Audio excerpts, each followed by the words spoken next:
Hello friends, अनूठी astrology में आपका स्वागत है। हमने पिछले वीडियो में देखा था कि अगर सूर्य आपका खराब स्थिति में है, नीच का है या सूर्य कमजोर है तो उसके लिए आपको क्या उपाय करने चाहिए। आज इसी कड़ी में हम देखते हैं कि अगर आपका चंद्रमा या तो नीच का है या कमजोर है या खराब स्थिति में है तो आप उनको कैसे प्रसन्न करें या कैसे शांत करें। देखिए, चंद्रमा जो है वो मन का कारक होता है, माता का कारक होता है, और चंद्रमा का जो कुंडली में चौथे भाव से संबंध ज्यादा होता है। और जहां पर भी जिस भाव में भी चंद्रमा होता है, वैदिक ज्योतिष के मुताबिक वही आपकी राशि होती है। तो चंद्रमा का एक बहुत महत्वपूर्ण रोल है। अगर किसी का चंद्रमा बहुत कमजोर होगा तो वो बहुत सेंसिटिव होगा, उसको बहुत जल्दी कोई बात चुभ जाएगी और वो काफी समय तक उसके बारे में सोचता रहेगा। उसकी मानसिक स्थिति अच्छी नहीं होगी, नींद उसको अच्छी नहीं आएगी, उसको मानसिक अशांति रहेगी और इसके कारण उसके काम बिगड़ते जाएंगे। अगर किसी का चंद्रमा वृद्ध स्थिति में है तो वो उसको कोई भाव छूना बहुत मुश्किल होगा। तो चंद्रमा जो है वो आपके रिश्तों के लिए, आपके काम के लिए, आपकी मानसिक स्थिति के लिए काफी महत्वपूर्ण ग्रह है। तो आइए हम देखते हैं कि चंद्रमा के क्या उपाय हैं।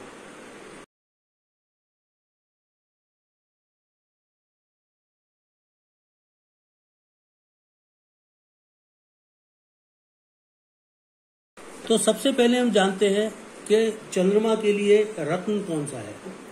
चंद्रमा के लिए रत्न जो है वो मोती है, जिसको हम पर्ल भी बोलते हैं। और अगर आपको मोती पहनना है, मोती में आपको बता दूं कि बहुत ही माइल्ड सा रत्न होता है। वो बहुत ज्यादा अगर फायदा नहीं करेगा तो नुकसान नहीं करेगा। और मोती जो है वो काफी लोग पहनते हैं।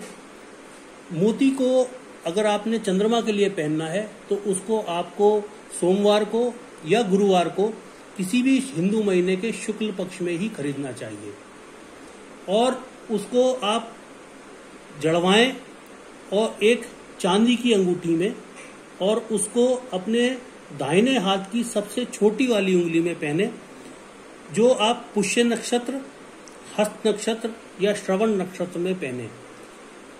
मोती का वजन मिनिमम 3 रत्ती होना चाहिए, यानी कि 0.3645 ग्राम्स। लेकिन मोती कितने रत्ती का हो या कितना भारी हो, ये आपके वजन पर निर्भर करता है। मोती को या मोती वाली अंगूठी को सोमवार की शाम को पहनना चाहिए और उसका एक खास तरीका होता है पहनने का, जिसका आपको पूरा डिटेल एक एस्ट्रोलॉजर ही बता सकता है। लेकिन मैं आपको यहां बता दूं कि जब आप किसी भी ग्रह के उपाय करते हैं तो बहुत सारे उपाय होते हैं जो मैं भी आपको बताऊंगा, लेकिन उसके बावजूद आपका ग्रह आपकी कुंडली के किस स्थिति में है और किस भाव में है, उसके ऊपर कई उपाय निर्भर करते हैं। तो वो उपाय अलग अलग होते हैं जो यहाँ पर कवर करना संभव नहीं है। तो इसलिए आप कोई भी रत्न पहनने से पहले एस्ट्रोलॉजर से संपर्क जरूर करें। आइए हम देखते हैं चंद्रमा के जाप। मैं आपको बता दूं कि चंद्रमा अगर नीच का हो तो वो बहुत ज्यादा व्यक्ति को नुकसान करा सकता है, और चंद्रमा की दशा में व्यक्ति को बहुत ही ज्यादा बदनामी हो सकती है। इसलिए कभी कभी चंद्रमा के जाप कराना बहुत ही ज्यादा जरूरी हो जाता है। लेकिन चंद्रमा के जाप आप खुद शायद ना कर पाएं तो आपको संकल्प देकर किसी से कराने पड़ेंगे। जाप शुक्ल पक्ष के सोमवार को शुरू किए जाते हैं। जातक को पूर्व में या उत्तर में मुंह करके बैठना चाहिए और 44,000 जाप चंद्रमा के होते हैं, जिसके अंत में चंद्रमा के 108 नाम की मालाएं होती हैं और उसके बाद एक 4400 मंत्रों से हवन होता है। इसके बाद आखिर में क्षमा प्रार्थना जरूरी है। ये चंद्रमा का मंत्र है जिससे वो जाप किए जाते हैं। अब हम देखते हैं चंद्रमा का दान। देखिए, चंद्रमा का रंग सफेद है, तो दान हमेशा सोमवार को किया जाता है, जिसमें मोती, चीनी, मिश्री, सफेद शंख, सफेद कपड़ा, घी, दही, कपूर, जलाने वाला कपूर, देसी कपूर, चावल या चांदी, ये दान कर सकते हैं। अगर आप इसको सोमवार को पुनर्वसु नक्षत्र हो, जो गुरु का नक्षत्र है, अगर आप उसमें दान करते हैं तो बहुत फायदा होता है। और जो चावल और चीनी है वो आपके वजन के बराबर होना चाहिए। जब किसी व्यक्ति कोई रोगी होता है तो ये सब सामान उसका हाथ लगाकर दान किया जाता है। और एक चीज मैं आपको और बता दूं कि देखिए, रत्न जो है वो स्टीरॉयड्स की तरह काम करते हैं, लेकिन असली रत्न और सही रत्न मिलना और उसको पहनना वो एक बहुत बड़ी चुनौती है।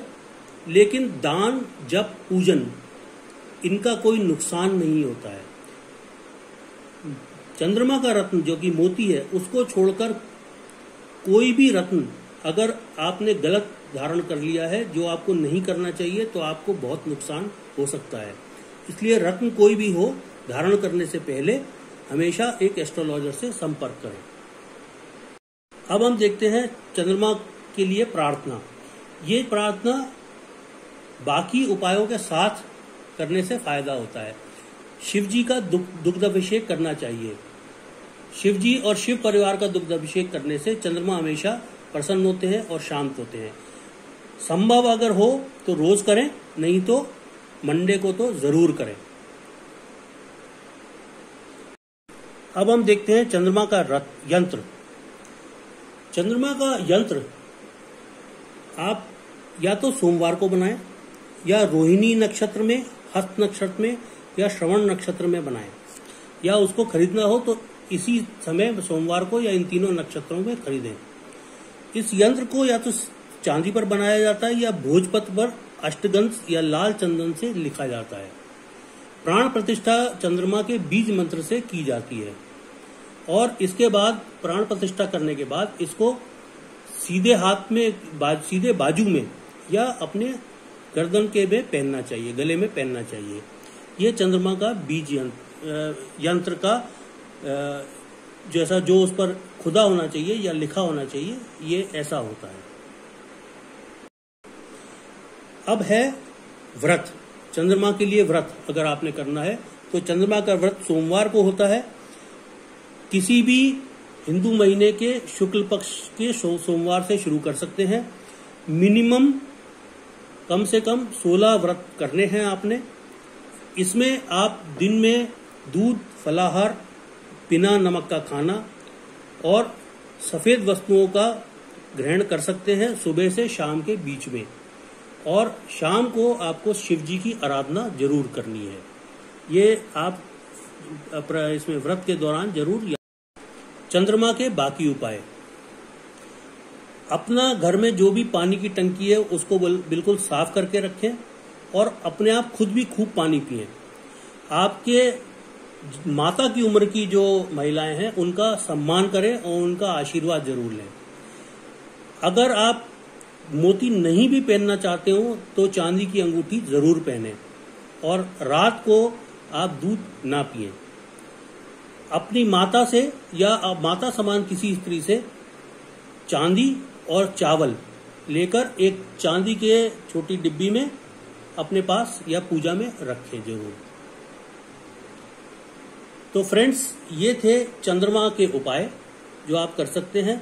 मैं आपको एक बार फिर से याद दिला दूं कि इन सब उपायों के बावजूद उपाय जो है वो आपकी कुंडली में ग्रह किस स्थिति में और किस घर में बैठा है उसके मुताबिक कुछ उपाय और भी हो सकते हैं, या उसमें इनमें कोई बदलाव भी हो सकता है। तो इसलिए उपायों के लिए आप पहले किसी न किसी एस्ट्रोलॉजर से जरूर संपर्क करें। आपको अपनी कुंडली के बारे में या अपने परिजनों की कुंडली के बारे में कोई जानकारी चाहते हैं या दिखाना चाहते हैं, या आपको जो समस्याएं आ रही हैं उससे आप उसके बारे में आप वैदिक ज्योतिष के मुताबिक कुछ उपाय चाहते हैं, तो आप दिए हुए नंबर पर या ईमेल पर मुझे संपर्क कर सकते हैं। अनूठी के वीडियोस देखते रहिए, उनको लाइक करिए, सब्सक्राइब करिए, शेयर करिए और अनूठी पर आते रहिए। Thank you so much friends, thanks a lot.